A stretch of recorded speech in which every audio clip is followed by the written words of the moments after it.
Milagrow, the name, is a Spanish name, which means the magic of faith. I had lived in Spain from 1992 to 97, so it's basically from that knowledge of the Spanish language. The word W was added. Milagrow original word is ending at O, but W we added because in India people understand grow, so sometimes they will understand Milagrow as meet and grow. So it was started off as an organization which was in the consulting space, and now this is a diversification for Milagrow into the consumer durable space. And in this, why the word human tech? Because technology must be made to serve the humans who have invented it. Technology for technology's sake is of no use. Technology must solve human problems in various ways. And if you look at the first product out of our stable, which is the laptop, you can see that when you are going to the office along with a very heavy laptop or a desktop which you cannot move, then you are not 24/7 connected. You are not able to enjoy the benefits of technology in the full manner. So this product has been designed in such a way that it frees you of sedentary products, proprietary software locked in, so it kind of says, okay, here I am coming at 455 grams, I will make you drop your 2.5 kgs of, big thick laptop, and still I will give you functionalities which are much more than what a laptop will offer. The reason is that this is one of the most disruptive devices. It is one of the most fastest growing markets. As I said, from 300,000 tablets being sold in the country this year, it will go up to almost about 50 million in about 2 years' time. So, this is the first product because there is a huge disruptive technology which is taking place in front of your eyes. We have redefined this very category and we want to grow rapidly, and you will see more products soon. You will see a couple of models, in the next month and also the month after. We would be the largest range of laptops, separate models, not one model with 3 configurations. Yeah, different screen sizes, different features, and different outlook. By December, you will have more models which will be there. We will have the largest range.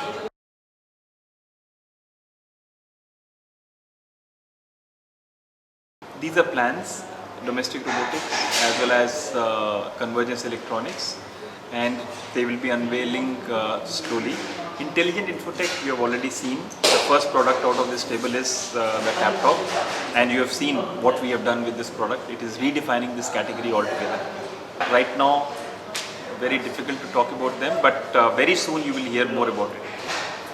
It will be the big screen which will act as the space for convergence, and you will see some new announcements very soon from us by December.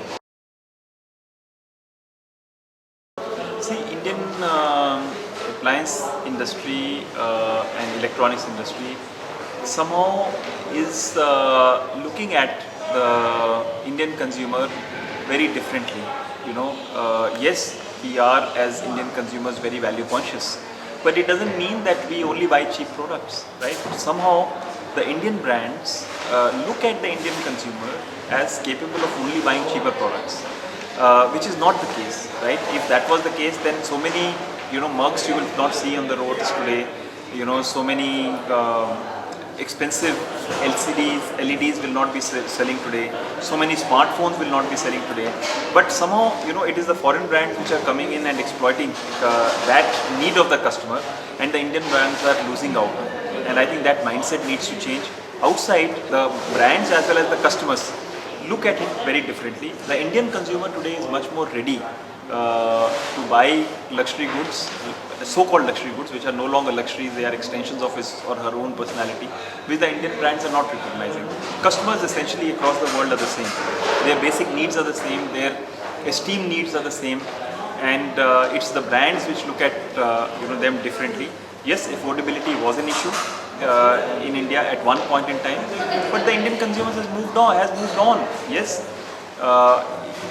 we may not of course, a mug is not made for someone who will buy a bicycle, right?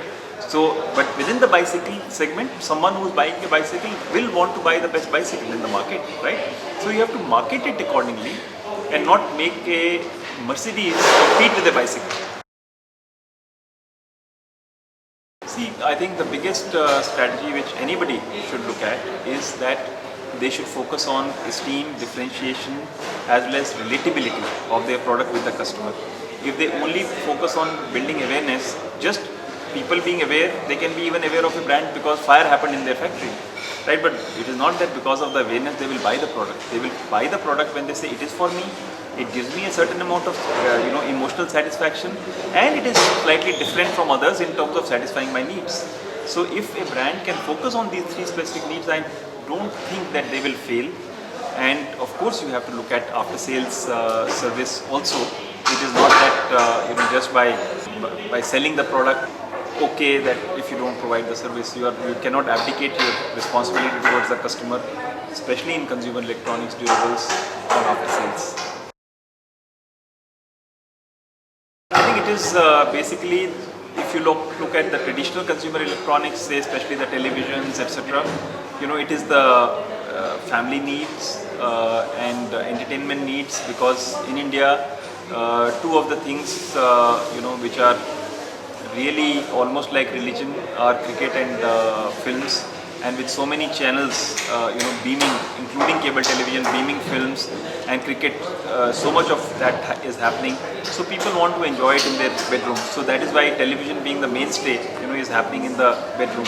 But if you were to look at, telecom has almost become like a fashion adornment or an accessory, especially the handsets. That is the essential evil of the telecom handset market. And in IT, it is basically the computing needs on the go for lighter products. So if your computing needs are met with a very nice, thin, good device, you would be happy to buy it. So that is what is the driver today. The market has changed from the perspective that Indian market prices are today much more competitive vis-a-vis the world. The customs duties have come down. I remember the customs duty on some of the products were as high as 50% or 60%, when we started off our careers. Today, on a telecom product, the customs is practically zero, right? Of course, there is some SAD, special additional duties, and education cess, and the CVD, etc. on imported products, or excise duty. But still the prices are much more competitive. The channel has changed tremendously in terms of modern retail, coming in and demanding much higher margins. Otherwise, the traditional dealers used to work on much lesser margins.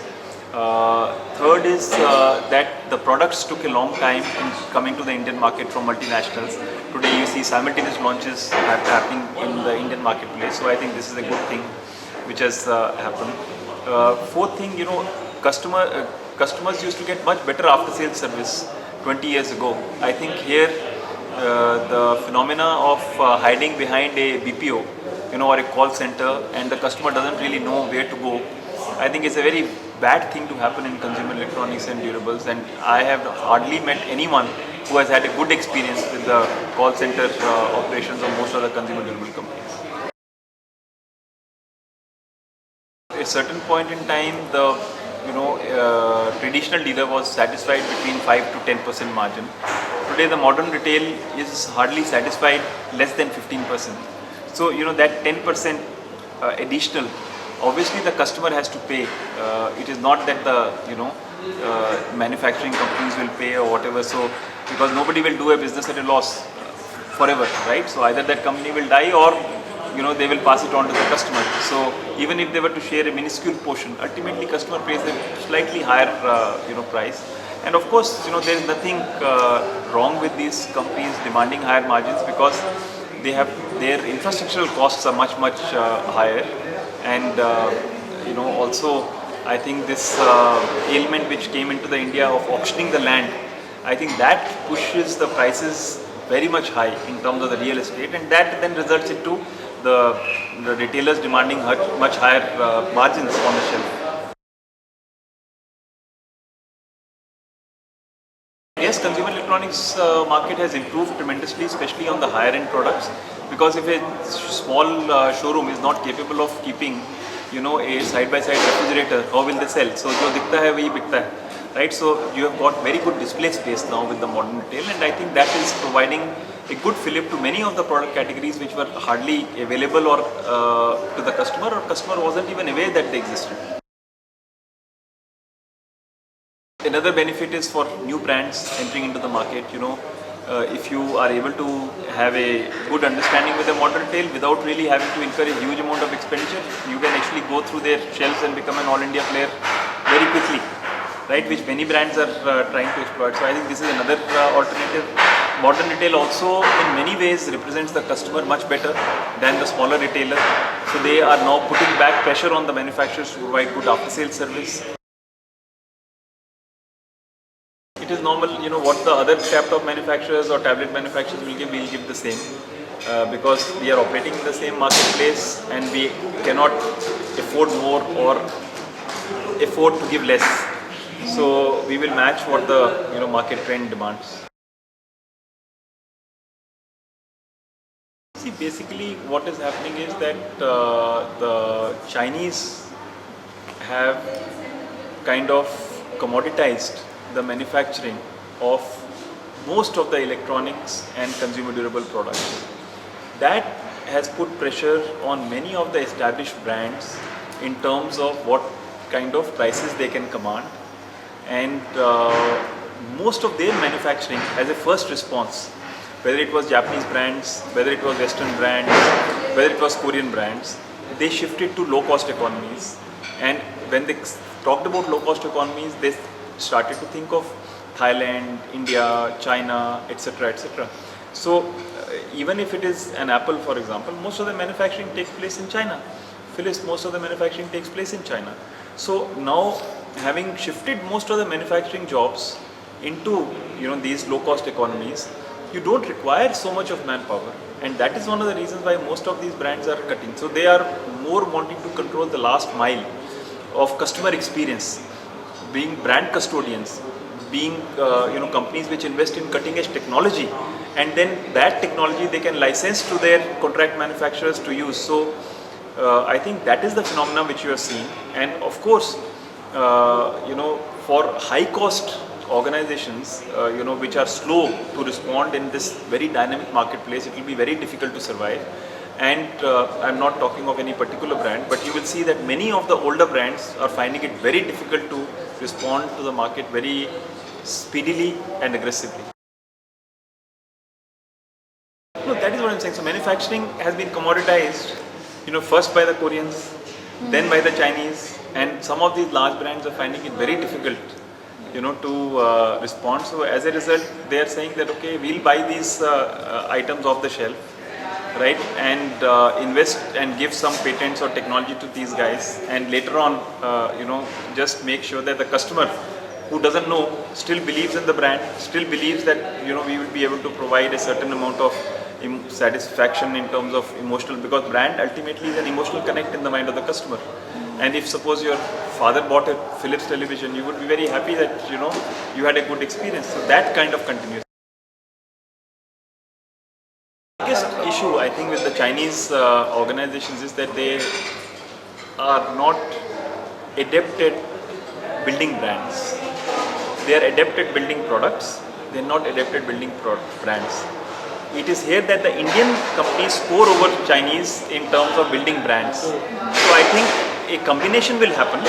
It is already happening actually, but I don't think that there is a threat that the Chinese will take over the Indian marketplace or anything of that sort, because the brands are well entrenched. Indian brands are well entrenched.